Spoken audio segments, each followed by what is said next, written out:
It is a scam when you don't allow everyone to operate on fair terms. We are the Robin Hoods of sports betting. We take something back from the rich bookies and enable our customers to beat them instead.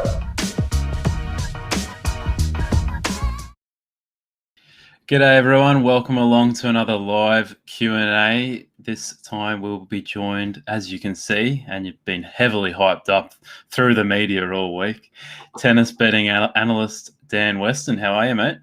Yeah, I'm really good. Thanks for having me on, Alex. Anytime, mate. No, thank you for coming on. So people, if you want to ask questions of Dan, you can start firing through. Dan will be with us for about an hour. Unless you guys get sick of him and don't want to ask him any more questions. So, start firing them through. It's first in, best dressed.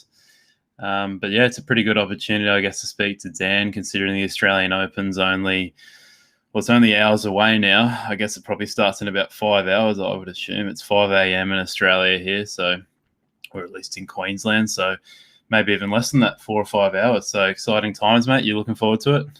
Yeah, of course. Yeah, it's been a long time coming really this year with obviously the quarantine for players and stuff and a bit of a gap in the tour. First week there was 2 tournaments in other continents and then like 3 weeks of nothing. So yeah, 1 week of hectic warm-up and we're straight into the Grand Slam first one of the year. So yeah, really looking forward to it. Not the best time zone for me. So it starts 5 which is midnight UK time. And yeah, I mean, I guess marathon, it's a marathon, not a sprint, you know. You can't flog yourself out in the first two to 4 days when there's just a ton of matches, and you know, if you're there in front of a TV and computers and stuff all day long in unsociable hours, is for European viewers and bettors and stuff. Yeah. That's really quite tricky, and you know, you want to burn yourself out before the second week, definitely. So yeah, a bit of a kind of advice there in terms of like managing your time and stuff as well. Pick your spots and definitely don't burn yourself out in that first few days when there's just like 64 matches today, 64 matches tomorrow, stuff like that, you know. Yeah, it must be mental, mate. It's probably the only big or just about one of the only big sporting events around the world that's in an Australian time zone, mate. So I can finally just live normal hours and watch a good bit of sport. Yeah. All right, you've already got one come through from a Facebook user. He's saying, Dan, what do you think about so many strange results on ITF matches? I don't really know a lot about that type of thing. I focus more on a main tour. I've got data from ITF matches, but I don't look at them specifically on like a day-to-day basis or for betting purposes because I've just got too much on my plate otherwise. So that's quite difficult for me time-wise. The thing I would say, with dodgy results and stuff, it's quite easy to tell when there's sort of dubious activity on matches. You know, if 2 players start even and the guys break up and they're trading at bigger prices than they were before the match starts, it doesn't take Einstein to work out that there's probably something wrong there. I guess as well, in terms of ITF, in terms of prize money and stuff, there's that extra incentive for players to engage in dubious activity because the financial rewards simply aren't there.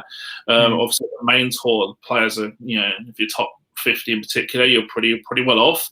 So don't really need to do that sort of thing. Not that I would ever think you should do that anyway, no matter what your financial circumstance, obviously. But you can, that's probably a contributory factor, I think, in ITFs that a lot of players, you know, they're ranked 500 plus, the prize money is tiny, their expenses are high, and that's probably a contributory factor. But to be honest with you, I'm quite a big advocate of, you know, if you're ranked 500 and you're 25 plus years old, chances of you having a successful career is like absolutely minimal. You know, most of your improvements done by the time you're like 23, 24. So chances of you ever breaking into the top 100 or like getting to that third round plus of the Grand Slam is like, you know, lottery odds, not far off. So like, find a job, find a career, do something different. If tennis is your passion, fine, but you've got to be able to support that financially through fair means rather than foul. Cool. Nesh1488 has asked, what do you bet on nowadays? Prematch, live, exchange? Yeah, so kind of a bit of a multi-pronged approach, really. So like exchange is quite selective, just because I don't have as much time as I used to devote to sitting in front of new computer all day, watching matches, watching live scores, and analysing live stuff. Pre-match is pretty decent if you look for if you're quite selective in terms of the rare spots. So generally, I look for like double digits plus implied value based on my model compared to like market prices. Usually, I compare that to like say Pinnacle as just a standard guide, as opposed to like soft books and stuff, which are obviously a bit out of alignment with prices. Pinnacle is much more reliable. So yeah, kind of a mixture of everything really. Just play each situation as it dictates. If there's some weeks, for example, if there's a fast court, then fast conditions one week, there's less spots going to be live the way that I would approach that situation. So I'm looking for like opposing leaders in matches, laying guys at short prices and stuff. Whereas if the conditions are faster, it assists the servers more, and it's a lot easier for guys to serve out rather than lose that lead and have a bit of a flip in prices, if that makes sense. So profiling the tournament is quite key as well. And also from that perspective, if you're doing like this week in, week out for a whole year, that again is another easy way of getting burnt out. So having a light week when there's like tournaments that don't suit your in-play style is quite critical as well. Or just getting involved with very selective spots in certain weeks is quite important. And I would even go as far as to say like the second week of a slam is not far off that, in terms of the form lines of players are generally pretty exposed by that point. The market's not stupid. If you've got a semi-final, a Grand Slam between, I don't know, Novak Djokovic and Dominic Thiem, the market's not going to be like miles out of line, be it pre-match or in play, because the form lines of those guys are just so exposed. Everyone knows their ability levels. Everyone knows their upside. Everyone knows their strengths and their weaknesses. So so a lot of the time, the more value spots, like second round, third round matches in a slam, for example, where you might have an up-and-coming young player who's still quite lowly ranked, but they're good on that surface and they're playing well recently, and they're up against a journeyman ranked 40 or 50 who's not necessarily such a specialist, and you can get good prices on those guys before the market adjusts to how good they might be. But the market's a lot smarter about younger players generally now than what they used to be. You see someone like Emil Ruusuvuori, for example. He killed it in challenges, and he's had a bit of a mixed time on the main tour so far in terms of breaking through, but that's often the case. That happens to most players. But with someone like that, the market's already getting defensive on him. They understand that he's a player with massive potential, and even though he hasn't really translated those challenger results to the main tour yet, the market kind of expects him to, and they're probably right to expect him to as well. And I think he's got a pretty bright future. So you don't get caught cold so much. One good example that I have where I found a player who was like had massive potential and I managed to get a really nice price was Clara Towson last year at the French Open, because her clay numbers were awesome. She's playing against Jennifer Brady, was banging form, but not a clay quarter at all. There's like literally no evidence of her being an above average clay quarter at all. All her good work's done on hard court, and I actually think she's a really good shout for making latter stages of the Australian Open this coming 2 weeks. But Towson on clay court was a lot different matchup to as if they played on hard court, but you could get like, I can't remember what the price was, but it was like 3.5 or something on Towson. And that was huge. Awesome answer, mate. All right. Costas Tornavitas. I'm sorry, okay, Costas, if I've absolutely botched that. He says, how accurate have you found to be your hold estimations against the actual holds in the games? Yeah, so obviously in this type of situation, you've got to look at like a massive sample size. Obviously individual matches are going to fluctuate quite massively. I did some analysis a couple of years back, and I think it was within like 1 or 2% on average. So it was pretty accurate. If you look at like the high projected hold matches, the guys matches with guys with two big servers, Isner versus a Pelka or Raonic versus Karlovic type matches, my model predicts the percentage of chance that there's going to be no breaks in that individual match, and that performs really well compared to market prices over quite a long period of time. So generally, I look at spots where it's like 40% plus chance of no breaks in that first set, and then look to compare that to market prices for either tiebreak yes or first set tiebreak yes, I should say, or over 12.5 games. Okay. And yeah, that performs pretty well. And a lot of the time as well, the market doesn't often, initially at least, take into account court speed that well. So for example, like you might get like two players with like, I don't know, mid to high 80% hold percentage normally, but if they're playing at like Queens or Wimbledon or Shanghai or something like that, then they're venues with quick conditions, and so therefore the projected hold percentage that I will factor in for given the court speed as well will often push that percentage to like hold percentage to like 92, 93 each, and then that way there's a lot of value on the over 12.5 games, despite the two players not necessarily being notoriously big servers, if that makes sense. But it's just the conditions dictate it, and ultra fast hard courts or the quicker grass courts. I think Queens, based on my research, is the quickest courts on tour. I'm pretty sure to say. I think Wimbledon was second. So there's often some spots in that. I remember, like, I think Kyle Edmund, when he first played Queens, first year he played Queens, he played against Sam Querrey, and this is going back, I can't remember, must be about 6-7 years ago, and the odds on like over 12.5 games were insane. I think it was like 6 or 7 to 1, because Edmund was like a rank underdog, but conditions were such that Edmund's a fairly serve-orientated player, Querrey is a very serve-orientated player, and the conditions were right for that should have been like 2 to 1, not 6 to 1 or 7 to 1, and that's the conditions type thing there as well. Yeah, wow. All right, mate, the questions are just flooding in. So sorry, guys, we will get to your question eventually, but there's quite a stack of questions to get through at the moment. But while you're there, if you could give it a quick like the stream, that would be terrific, so we can get this to as many people as possible. How much, this is from Pavel, I'm not even going to bother saying your last name, mate, I'll do a terrible job. How much is it possible to make with sharp bookmakers using Trademate Pro? I have a 20k bankroll. So this is probably, I didn't even read this before, it's probably a better question for me. I mean, mate, we're talking about, it's impossible to say how much you can make from certain things. All I know is that with Trademate Pro, it's a bit tricky because it depends who you're betting with. So if you're going to be trying to beat Pinnacle, our results haven't been that great overall. I couldn't tell you what they're like with tennis. But yeah, overall, I think we have like a 1% ROI with Trademate Pro, betting with the sharps and the exchanges. But it depends on exchange rates. What rate you have with the exchanges.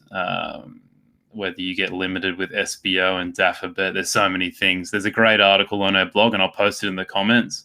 And I would say that is the best thing to read to get an idea about that.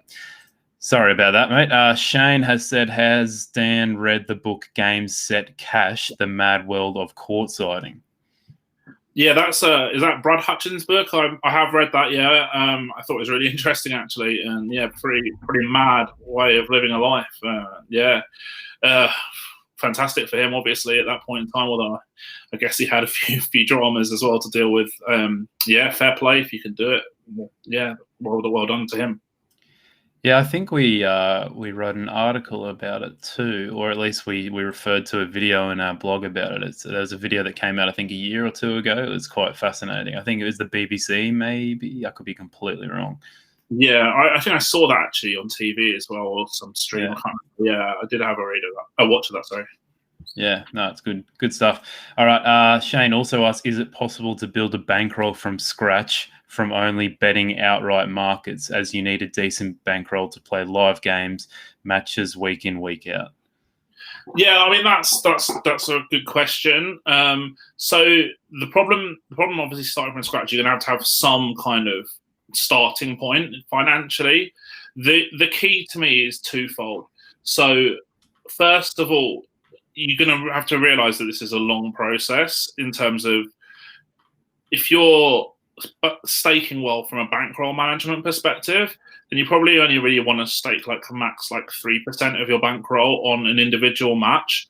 So that's going to take you a long time to like turn over enough money to really grow that bankroll.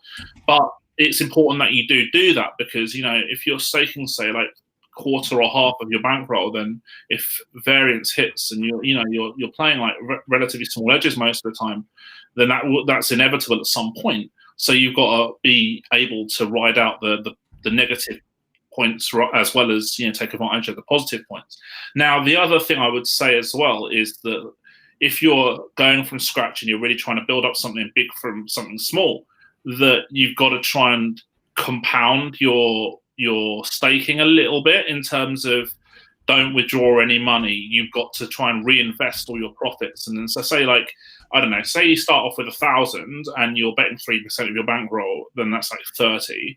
But say like you win 100 in the first week, then your bankroll's now 1,100 and you can bet 33 kind of thing. You know, like if you're doing well, then you can compound it and it will grow quicker. But it's a tough one. It's a really difficult thing. It's probably quite a bit easier, say, not 8-10 years ago or whatever, when you could get on a bit more easily, probably with some softer bookies as well.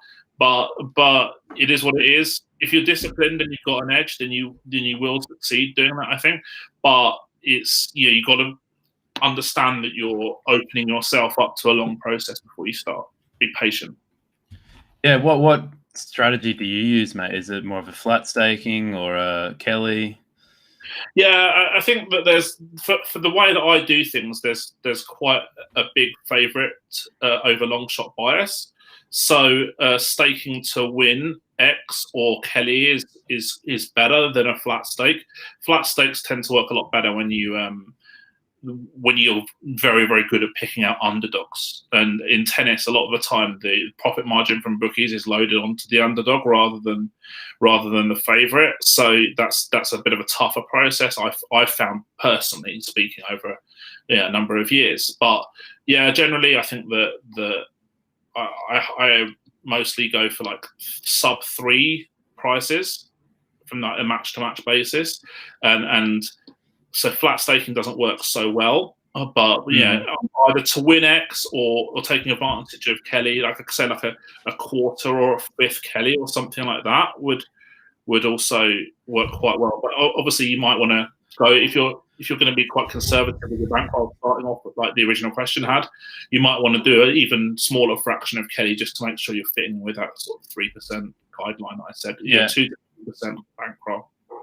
And one thing I noticed, which is really interesting, just going through Trademate's results on tennis on the week or Friday or on the weekend, I was looking at odds ranges of like how successful we were in every odds range, and by far our best odds range was 2 to 3. That 2 to 3 range, the ROI went from like I think it was like sub 2 or beyond 3. I think it was like something around 2 to 3% or something. But when it was in the middle, like that 2 to 3 odds range, and I think you might have mentioned this in our podcast we did in October or September or whenever it was, where you talked about how there's always sometimes a little bit of a bias to slight favourites. I think you said something like that.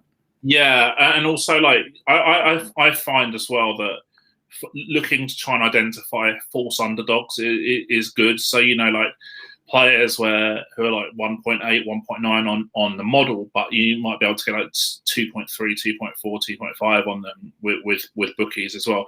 Yeah, I do find that like specifically in women's tennis as well, like some of the favourites are a little bit overvalued in terms of like players in that kind of 1.6 to 1.8-ish kind of margin, when often at times it could be a lot closer to that.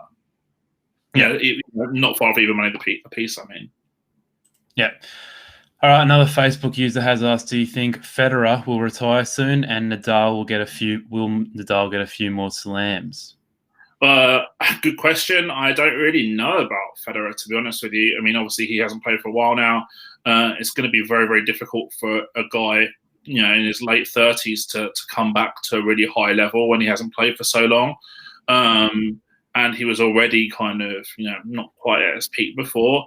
So do I think he'll retire soon? Well, I don't see him wanting to carry on if he doesn't think he's got a realistic shot of winning Masters or Slams. So yeah, that's probably reasonably likely, I would have said, at some point in the not too distant future. Will Nadal get a few more slams? Yeah, I think so. He's still borderline unbeatable at the French Open. He didn't drop a set in last year. So anything with non-quick clay, he's going to be a mega favourite still, I think, even at this point of his career. And so that's pretty much most clay tournaments, apart from perhaps Rome and I can't think of the other one, but there's another one that's not really slow, but like stuff like Monte Carlo. Oh, Madrid was the other one that's quite fast. It's played a little bit of altitude.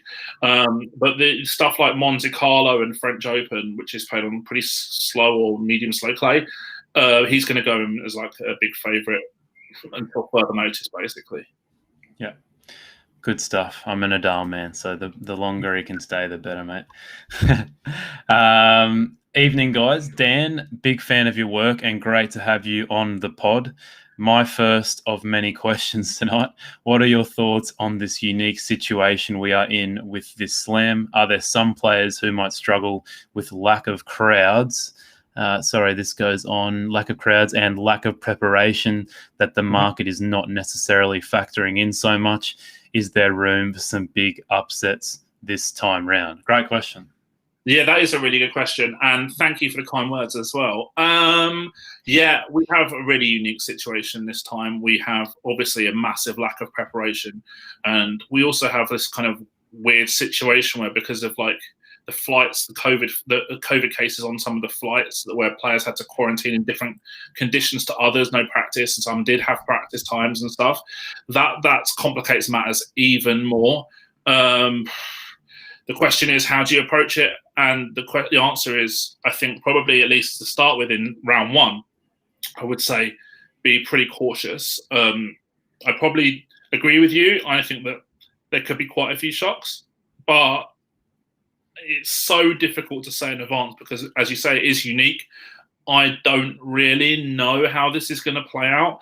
The one thing I would say is that in my experience of looking at other sports as well, younger players tend to come through like lockdowns better than older players, which I guess is also kind of relevant to that last question about Roger Federer and Rafa as well.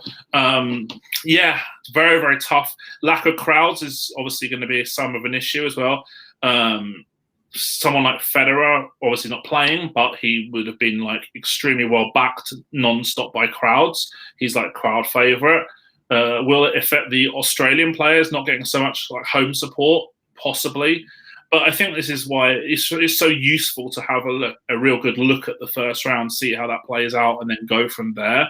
Rather, at least like every player in round two has won at least one match, obviously. So they can't be in that bad a physical shape. They can't be in real bad territory from their first round match. They won a match, whereas in slams a lot of the time players do go into slams with like questionable condition because they think, oh wow, we've got, I don't know how much it is now, but it's like 50k or something for losing in round one, so I may as well travel. So but we're going to have a better idea of where we're at, I think, on Wednesday when round two starts. Do you think some of the Australian players might have a bit of an advantage because they haven't had to quarantine for 2 weeks? The likes of like Kyrgios, Alex de Minaur, like these guys have just been, I'm guessing, I don't know too much about tennis, but just at home, training as normal and preparing nicely instead of the other guys who are stuck in a hotel room. Yeah, I mean, if they've been allowed to do that, then I don't really know the ins and outs of the quarantine rules, but yeah, if they've been allowed to do that, I think that obviously that does give them a nice advantage. And de Minaur is someone I think has got quite a lot of upside on hard courts in this, next few months. Kyrgios is an interesting one because obviously he retired in his last tournament, which was Feb 2020, and then he played a few matches in the last, the warm-up events this week, but I would say it's fairly underwhelmed. I think he almost lost to a challenger player in the first round. Yeah, I think he's got quite a lot to prove right now in terms of like how his level. And the thing with Nick Kyrgios as well, I think it's really important that he's got this real high peak level. You can give anyone a game if he's playing well, but he can't really often sustain it over 7 matches in a Grand Slam. And I think that consistency is a massive problem for him. And I think also return data wise, he's got the worst return data out of all the guys sort of top 10, top 15 in the market. And that opens himself up to playing tie breaks, long sets, long matches, and none of them things are good in Grand Slams. Okay, cool. Shane is back again. He says, sorry for all the questions. Don't apologize, mate. More questions, the better. He says, a thought, if a server has a poor percentage of first serve, do you then see more games go to deuce as they struggle to hold serve? Something I noticed. I must admit that's not really something that I've spent much time looking at, so I can't really answer that with any certainty because I don't really know. Yeah, sorry about that. It's not something I've specifically looked at. All right, no worries. My Better Life, Neil's here. He says, how would you compare the efficiency of tennis markets to other high liquidity sports like football or cricket? Yeah, I saw that question come up on the side and I thought that was a great question because I think it is something that I've spoken about before, and I think it's something that's really, really relevant comparing tennis to football. I think soccer is a really, really good comparison and something that we can talk about quite a lot here. So football, we all know who's playing who, like a week advance, or a long time in advance, and markets might open like a week in advance for that particular match. Now, we've got a long time lag between when the markets open and the start time of the match, right? A week or so, oftentimes. But we've also got, I would say, like a lot of heavy hitters involved in the football markets, guys who can move the market, bring it to efficiency really quite accurately because they're throwing like hundreds of thousands at the market, hedge funds or whoever they are, big punters, whatever. But what I'm trying to say is that the football market has much more scope to be efficient because of the time scale that you can actually bet on that particular match, and also the organizations who might get involved in that from a heavy punting perspective. Whereas tennis, a lot of the time, the lead time is considerably shorter between when we know who's playing who and the match, oftentimes much less than even 1 day. So it gives the market much less time to mature and to become efficient compared to a sport like football, which I think is generally very, very efficient. Now, let's then look at beating the market in terms of beating closing prices without looking at your individual results. Okay, so if in football, because the market's like pretty efficient, if you're not beating closing prices, that's probably quite a big problem.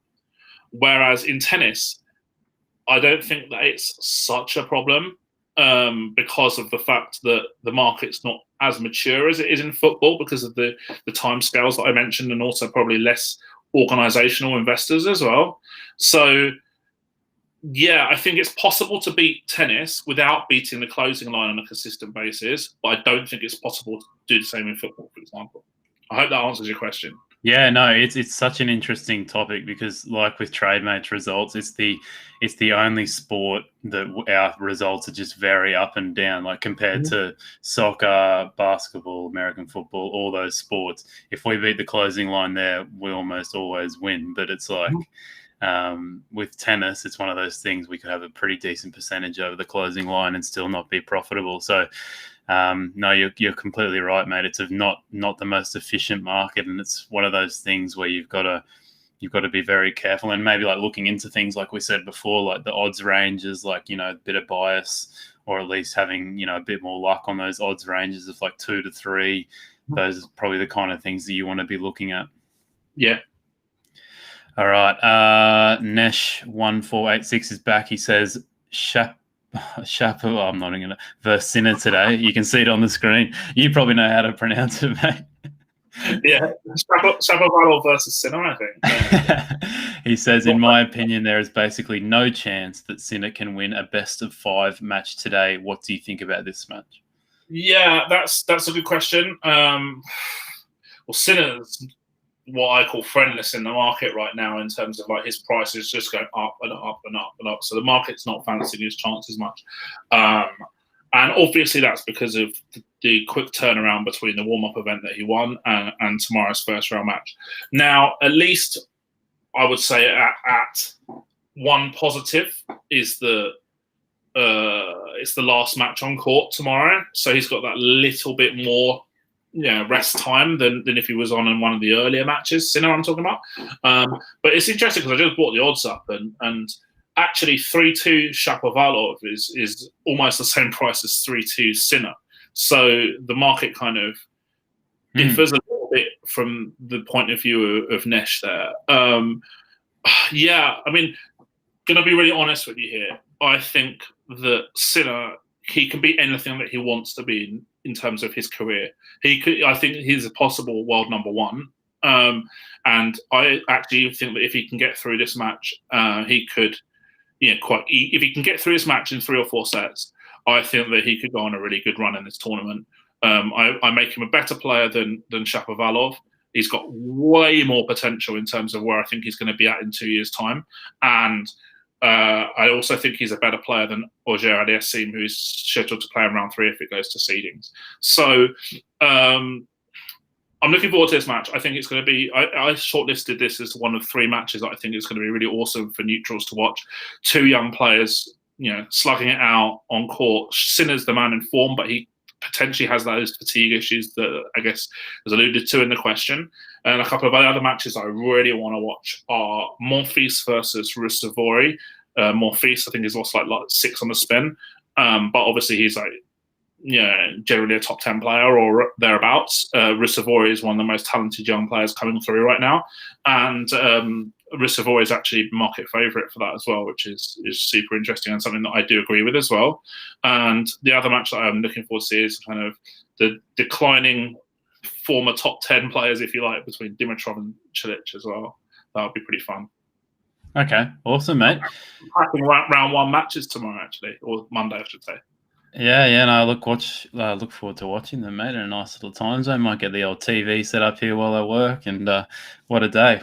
The French Open. We've got a question about the French Open from Rare View. He says, she, I have no idea.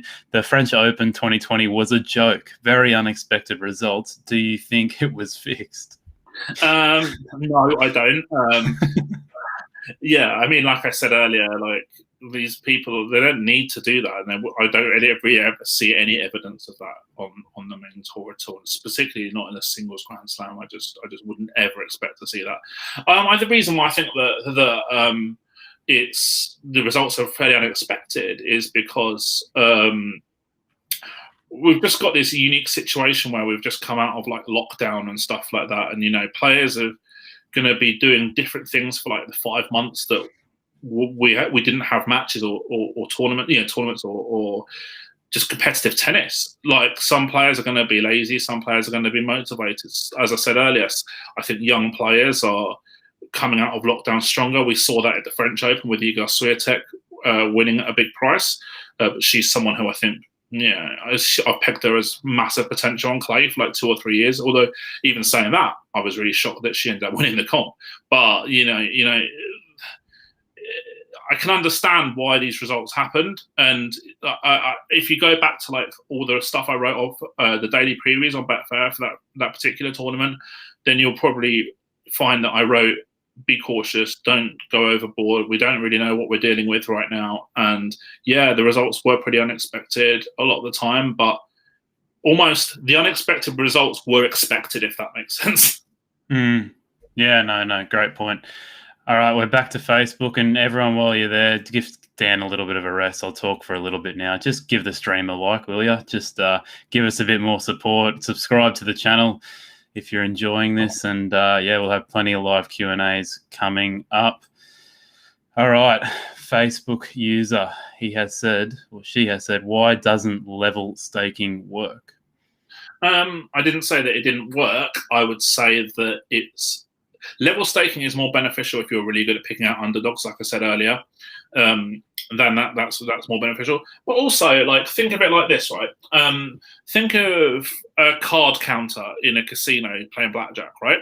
Now, when the deck's most favourable for them, they're going to want to stake more. They usually go use Kelly staking and stuff like that. So you're going to want to take advantage of like the bigger perception that you have of your edge over the market. So the bigger what you think the edge is, you would want to stake more because you're backing your judgment, your numbers, whatever kind of rationale or methodology that you want. So level staking obviously doesn't take advantage of that differential in terms of what your confidence level and what price you think a player should be as opposed to what they are. So having that extra level of nuance, I think, is quite useful as well. Cool. Costas is back. He says, excellent pronunciation of my last name. Dan, how useful are your choking stats you have compiled on each player? Yeah, so I'm not quite 100% sure what stats Costas means, but there's a few areas where I look at that type of thing. So first of all, I look at like the percentage of times that players lose leads or recover deficits and stuff like that, which may be what he's talking about. That's super interesting, but there's also quite a big correlation between losing a lead and a player's service hold percentage and recovering a deficit and their players' return points 1%. So what you would look to try and achieve for like to find a choker or to find a fighter is guys who deviate from expectation. So you might find a player who holds like 85%, but they give away, I don't know, 35% of break leads. Now that 35% of break leads will be much higher than what you would expect a player who holds 85% of the time to give up. So comparing their lead loss with expectation is one really good way of being able to work out players who perhaps get a bit tight. And then by the same token, you can flip it around and look at players who give up or fight in matches as well. So that's really, really quite a good way of looking at it. Also, you might be talking about like a key point over or under performance as well.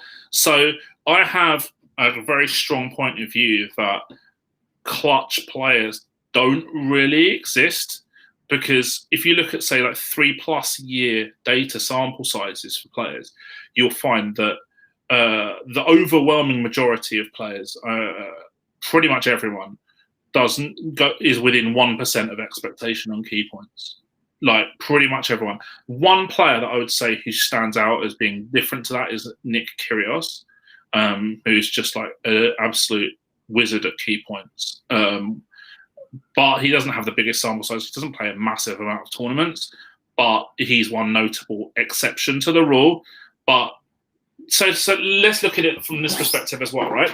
So you might say, okay, the commentator might say, oh, Roger Federer, he's amazing at saving breakpoints when it matters. Okay, well, yes, he is amazing at saving breakpoints when it matters, but that's because his service point 1% is so high. So his breakpoint save percentage expectation is going to be higher than pretty much everyone as well. So yeah, he is great at saving those breakpoints in key situations, but his expectation was higher than his opponent to start with in that spot. So it's almost like a self-fulfilling prophecy, if that makes sense. Yeah, no, it makes complete sense. All right, Jacob, he says, which tools do we use to model tennis, or do you use Excel, Python, R, or something else? And which statistical methods, if you can mention it? So yeah, I just used Excel from the start, never really done anything else. But it's just, for me, it's a question of understanding what you're looking for, trying to identify hypotheses, and then testing the hypotheses based on historical data. I've always had this kind of methodology where I think to myself, if I want to use certain programming skills. I can subcontract the work to someone else if I want to, but I can't subcontract ideas to someone else.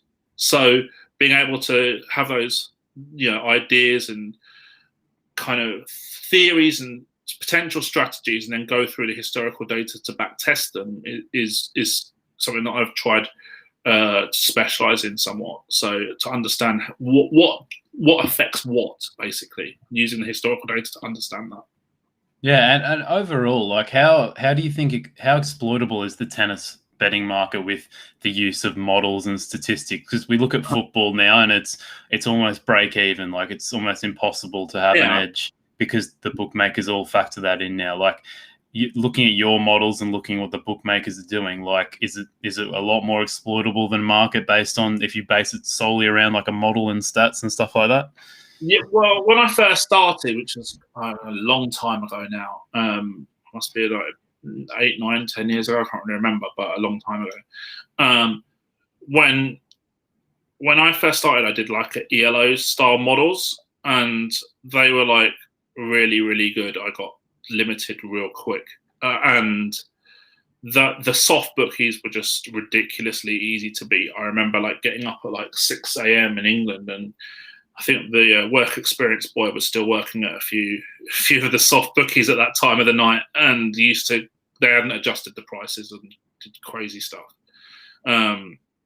So yeah, in those days it was really quite easy, and also the market was not quite as smart as well. So you used to be able, if you were quite well organized and get on reasonably early, you used to be able to get some like mad situations where you could oppose players who were just shattered physically from like match exertions or travel exertions. You used to get some like mad situations where like a player played Davis Cup on a Sunday in Japan and then had to like play a 250 in France on a Tuesday. It's like never going to happen for that guy.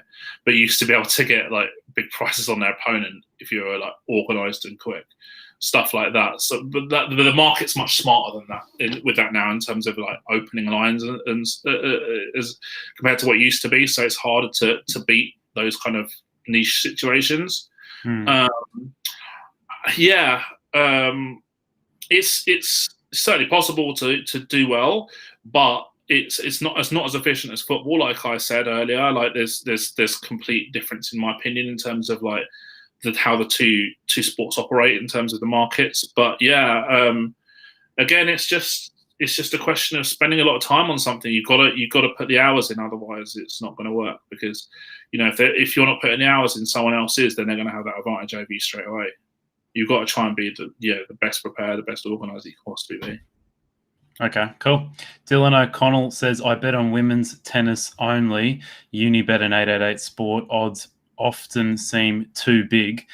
Marta Kostyuk was priced at 1,000 to 1 for the US Open, which was crazy. Have you noticed price inaccuracies with these bookies? I don't really use them, so it's hard for me to comment. But yeah, Kostyuk at 1,000 to 1 was like, as you said, it's a ridiculous price. Like, she's one player that I think it could go to the top. Well, there you go. All right. Sev TRD says, I think in tennis we need to be beating the closing line by a bigger margin than in football, and this is easier on challenger and ITF tournaments. Yeah, that's a really interesting question. Personally, I said earlier, I can't really comment that much on ITFs because I don't have the time to analyze them on a daily basis.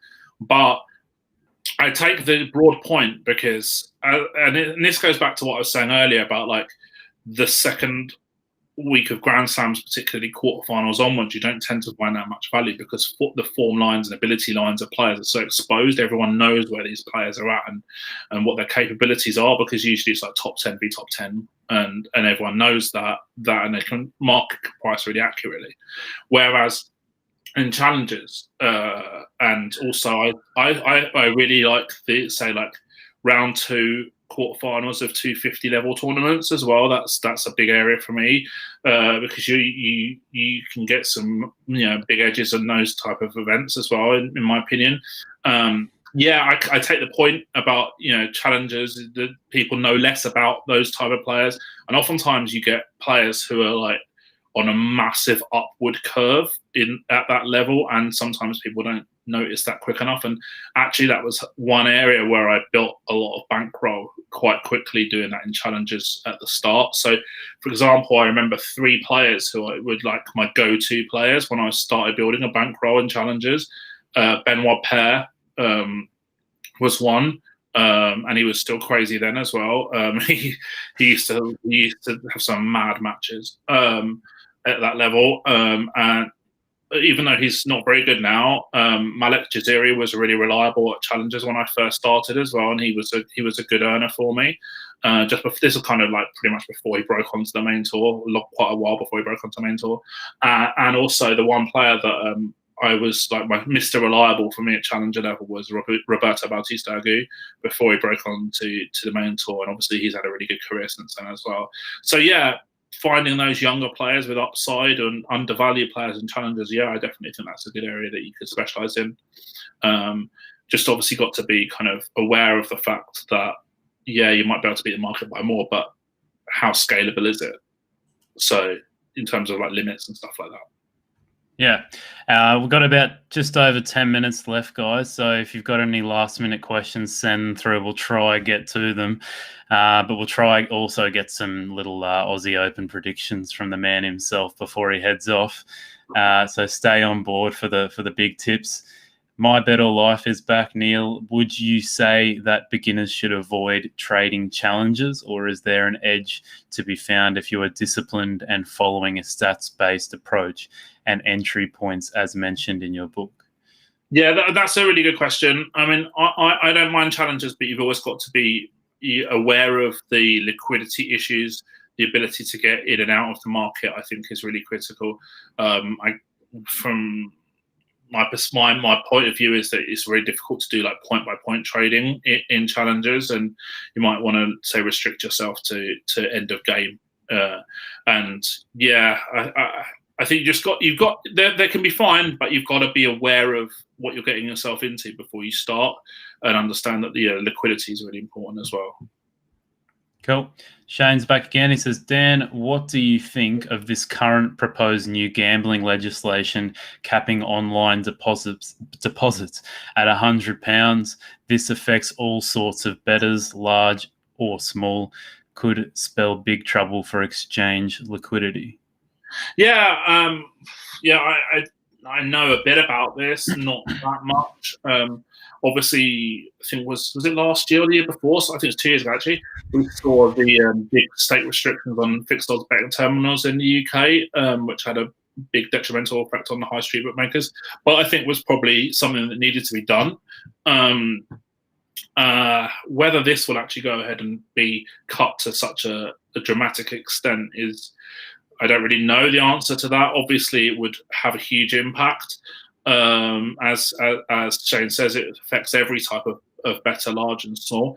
I think that from what I can understand, there's a number of different scenarios that can develop from this in terms of whether there's going to be a limit and how much it might be. From what I can also understand is that there's not going to be a limit, but there might be a limit before you have to prove affordability. So I don't think that there'll be. I think you will be able to put, not be restricted in terms of how much you can deposit, but you might have to give more sensitive financial documents to the bookmakers than you're willing to provide. So yeah, there's all kind of a can of worms that could be opened from that. The one thing I would say as well is that the bookmakers pay a lot of tax, right, to governments. So the UK government in particular, I imagine, does very well from the taxation from bookmakers. Would they be so willing to kill the golden goose? And they're kind of shooting themselves in the foot a little bit there in terms of like their own income. I don't know. I mean, the government spent an absolute fortune on dealing with COVID and all these schemes that they've done to try and furlough and self-employed schemes and stuff like that. So I would imagine that anything that can reduce their income is going to be something that's going to be on the back burner, at least for a little while. Whereas like the fixed odds betting terminals and stuff, probably didn't have nearly as much impact in terms of like the taxation revenue. So yeah, I mean, I'm kind of shooting in the dark a little bit in terms of what I think is going to happen, but it's not. I don't think it's anything that we can control. So we just got to be aware of the situation and see how it develops. Really, I don't know what's going to happen, but I'm hoping, obviously, that it's not what Shane's mentioning, and £100 a month is awful. No, definitely. All right. Similar questions here. Tom's got one saying, is there anyone from the men's or women's who could potentially dominate the slams over the next few years? And Sev has also kind of added on to that. Do you think we'll ever see dominant players like Nadal or Djokovic? Yeah, that's a good question. I'll answer the first one to start with. So some really talented young players coming through right now. I mentioned a couple on the women's side earlier, Clara Tauson and Marta Kostyuk, who are still ranked well outside the top 50 and who are have massive potential for future success. And Swiatek on clay would be another one. Obviously, we've seen her success so far already. It doesn't always work out for these young players. I remember, like 4 or 5 years ago now, I thought Cici Bellis was going to be like a dominant player in women's tennis, but then she just got a load of injuries, and that's kind of put her back quite a lot. So yeah, it doesn't always work out like that, but yeah, I think that there's a few names on the women's side. In the men's, I mean, the obvious ones I would say were Sinner and Andrei Rublev. Rublev won 5 titles last year and is just on a massive upward curve right now. His numbers are excellent, and they look obvious candidates to kind of kick on and challenge the best. Daniel Medvedev's a little bit higher in terms of his ranking and where he's at with his game right now. And actually, it wouldn't surprise me if Medvedev was going to be able to sort of break the Djokovic-Nadal monopoly, if you like. I don't necessarily see him becoming world number 1 this year, but by the same token, I think that he's going to be the guy who really gives them a tough time in the coming year or further on from that.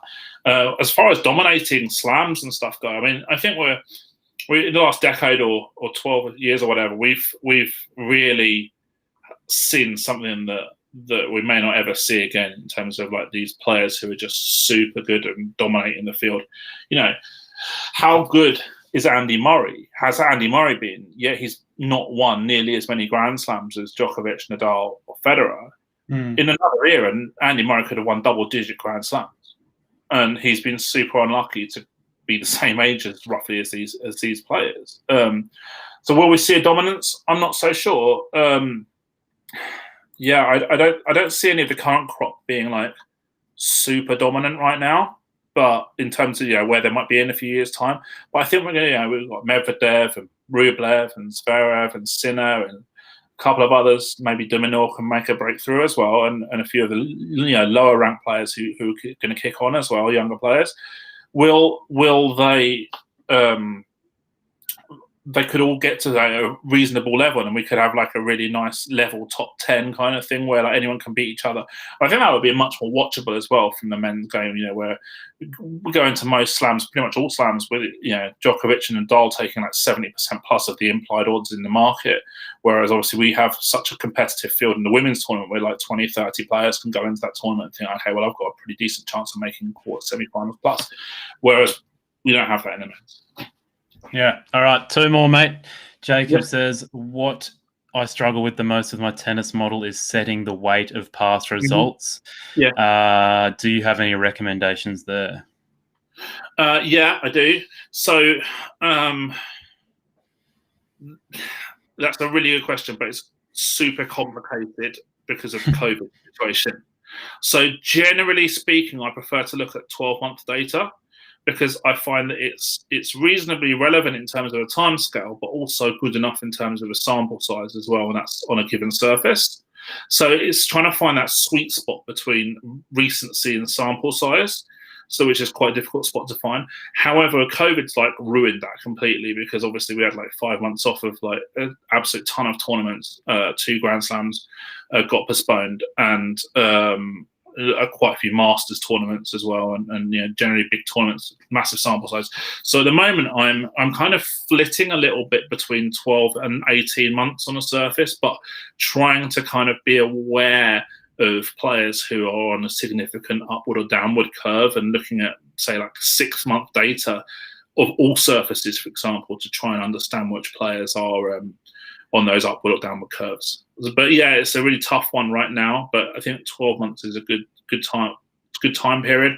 But like I say, the key, especially now, but always, is to try and understand which players are on those upwards and downward curves, and who's, you know, if the market's out of line on those type of players, it's important to try and understand why. All right.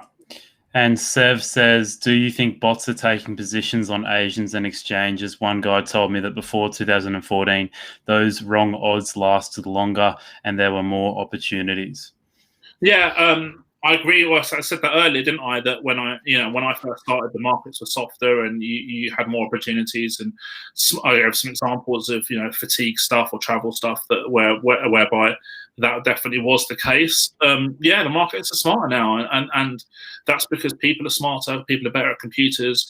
Maybe some people are even using stuff like machine learning and things like that. I don't know, but yeah, wrong odds probably did last longer before 2014. Yeah. Yep. All right, mate. Sorry for those people who have still got questions there wanting to be answered, but Dan's on a very limited time schedule, and we want to get his predictions before he heads off. So have you got any value plays, do you think, for the Australian Open, or anything that's really interesting in the futures market, both in the women's and men's draw, or maybe doubles or whatever else you're looking at?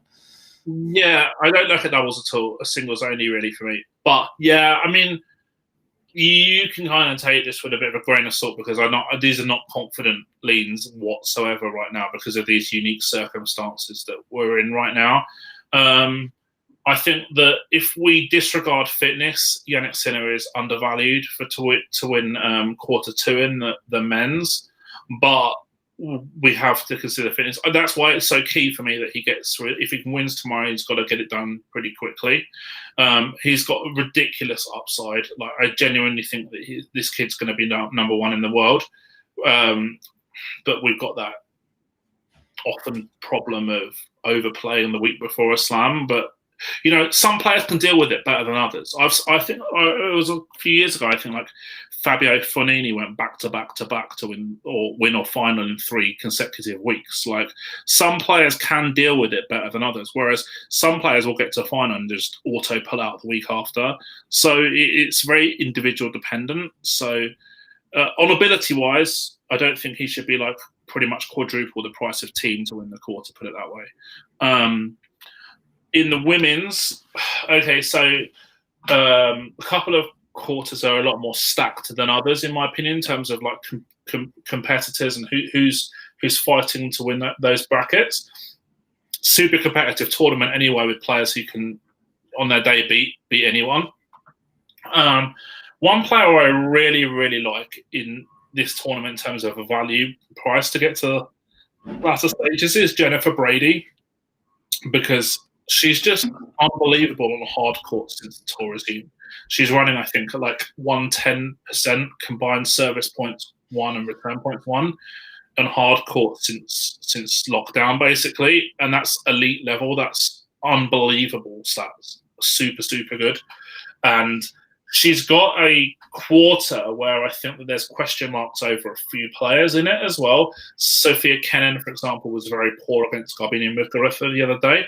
And she's in that bracket, as well as Elena Svitolina as well, Victoria Azarenka.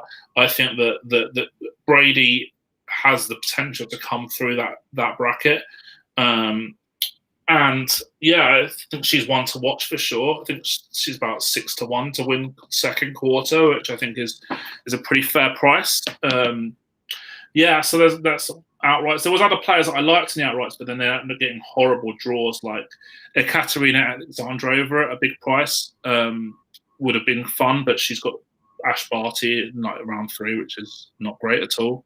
Another player who you get massive odds on.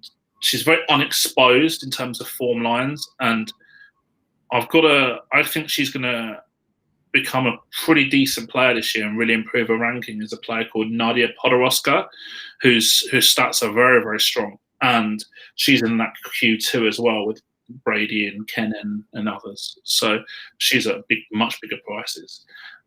So yeah, I mean, the problem with the women's tournament is that, like I say, 30 players could win it. So it's really hard to be confident on a pick. Tomorrow, I don't really go heavy in round one much ever. So that's something to bear in mind. I like Kostyuk tomorrow against Kudermetova. Kostyuk's just over even money, and I would be genuinely amazed if Kostyuk is not ranked higher than her in about 18 months' time, if not quicker. And they played already this year in the first tournament of the year in Abu Dhabi, and Kostyuk lost in straight sets, but she won 49% of points in the match, so which is basically unheard of for her losing in straight sets. So what you can infer from that is that the games where she did win in the match, she won them more dominantly than Kudermetova did. She just lost key points a lot of the time in that match. And Kostyuk is unbelievable in return.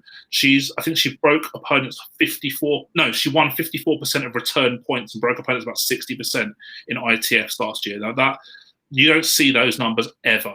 Like, and at 18 years old, this is a girl who I think is really, really going to go a long way in women's tennis. Yeah, sometimes it takes a little while for these players to come together, but I think over even money, I quite like her tomorrow. Yeah. All right, mate. You've been very generous with your time. Thank you so much. And sorry? It's been brilliant. I really enjoyed it. No, there's been. I was surprised by the quality of questions that came through. It was really good. I didn't think we had that many people as that interested in tennis or knew that much. So it was really good. So thank you everyone for sending your questions in. Thanks, Dan, for your time. If you guys really enjoyed the live Q&A, please give it a like, subscribe to our channel. And yeah, mate, if you guys really liked it, maybe we could make more of a regular thing of it when we've got a Grand Slam coming up. There's obviously not another one for another couple of months, but yeah, get Dan back on. You're obviously one of the best minds in tennis betting around the world. So think our audience loves you, mate. So thank you very much. No, thanks for the great questions. I really enjoyed the show. And thanks for having me again, Alex, as well. Anytime, mate. All right, we'll play a little outro video, guys. But yeah, please like and subscribe and do all that fun stuff, and we'll catch you next time.